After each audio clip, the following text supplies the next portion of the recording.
அஸ்ஸலாமு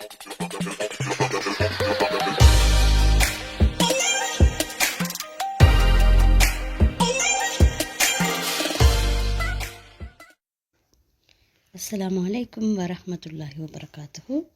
இன்றைக்கி பார்த்தீங்கன்னா ஒரு கோழி அவிச்சு அதை பிச்சு எடுத்து அதில் வந்து ஒரு சூப்பரான சமையல் செய்ய போகிறோம்.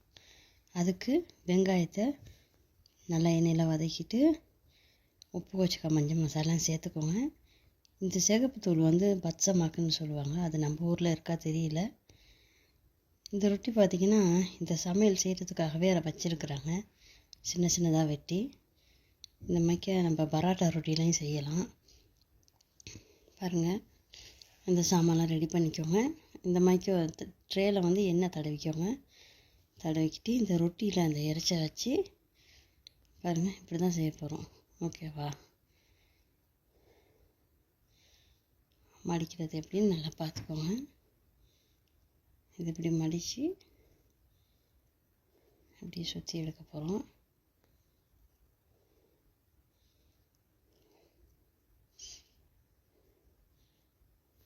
இதுக்கு முன்னாடி எண்ணெயை வந்து கொஞ்சம் தடவிக்கோங்க. தட்டில் 3 பக்கமும் எண்ணெயை தடவிக்கிட்டு இப்படி அடுக்கி வச்சுட்டு, அதுக்கப்புறம் இது பார்த்திங்கன்னா கோழி அவிச்ச தண்ணி, அந்த தண்ணியை இப்படி லேசாக ஊற்றிக்கோங்க. 2 கரண்டி ஊற்றினா போதும், ரொம்ப தேவையில்லை இன்ஷா அல்லாஹ். சில பேர் அடியில் வந்து தக்காளி வைப்பாங்க, வெங்காயம் வச்சு அதுக்கு மேலே வைப்பாங்க. இது வந்து மேலே போடுறதுக்காக நம்ம வந்து உப்பு மட்டும் கொஞ்சம் போட்டு, எண்ணெயும் உப்பும் போட்டு நல்லா வதக்கி எடுத்துட்டு அதுக்கு மேலே அந்த ரொட்டிக்கு மேலே நம்ம வந்து கொட்டி பரப்பி விட போகிறோம். சில பேர் அடியில் வெங்காயம் தக்காளி வைப்பாங்க, அதை வைக்காமையும் செய்யலாம். இப்போ இதை வந்து புறனில் வச்சு நல்லா சூடாக்க போகிறோம், பொன்னிறமாக வரத்துக்கு. வெந்ததுக்கப்புறம் எடுத்து பரிமாறுங்க, செம்ம டேஸ்ட்டாக இருக்கும். பாருங்கள், இப்படி தான் இருக்கும் நம்மளோட சமையல். இதை வந்து பல டிசைனில் செய்வாங்க, ஒவ்வொருத்தரும் ஒவ்வொரு விதமாக செய்வாங்க. இது வந்து வெங்காயம் போடாமல் செஞ்சுருக்குறாங்க. இந்த தயிர் வந்து பார்த்திங்கன்னா தயிரும் உப்பும் மிளகும் போட்டு நல்லா கிண்டி எடுத்து அதில் தான் சாப்பிடுவாங்க. சில பேர் இதை வந்து பொரிச்சும் எடுப்பாங்க எண்ணெயில். பாருங்கள், ஒவ்வொரு விதமாக சறுக்கட்டி இருக்கிறாங்க அப்படின்ட்டு.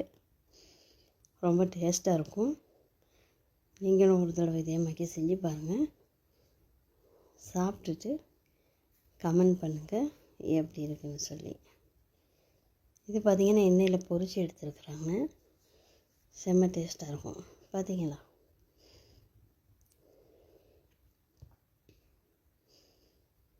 இதுக்கு வந்து நீங்கள் பராட்டா ரொட்டி இருக்கு இல்லையா, பெரிய ரொட்டி, அதை கொண்டாந்து சின்ன சின்னதாக பெட்டி பெட்டியாக வெட்டி அப்படி கூட ரோல்ஸ் மாதிரி சுற்றி எடுத்து மறுபடியும் சூடாக்கலாம்.